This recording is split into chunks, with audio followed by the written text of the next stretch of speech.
If you're like me and you got prescribed a bucket hat by your dermatologist, then late September is a great time for a day trip to the beach, assuming you still bring along the proper SPF.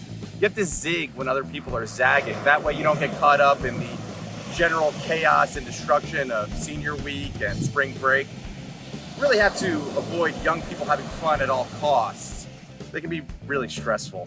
Since we're making shoreside picks, an aquatic theme seems appropriate, although there really aren't many local teams that fit that bill outside of Liberty.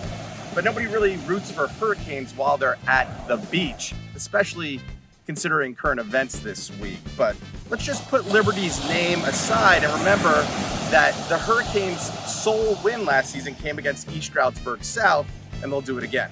Taking a look at Northwestern and Saucon Valley, Tigers quarterback Cade Christopher, much like Aquaman, is a dual threat, except Christopher is a threat via air and ground, and Aquaman is a threat via sea and ground.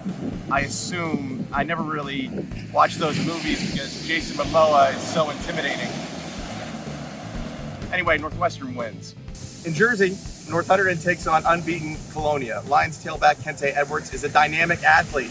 And if we're talking about the ocean, I'm pretty sure Northwestern is the closest team that we cover geographically to the Atlantic. It's at least for sure the closest team to Round Valley Reservoir.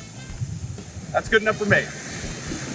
Bangor takes on Pottsville in an intriguing matchup. Now, Pottsville's nickname is the Crimson Tide, but tides aren't crimson. They're totally blue. Totally. Crimson Tide, that sounds horrifying. Go with the Slaters. Lastly, Pleasant Valley takes on Parkland. Will you shut up? I'm trying to read.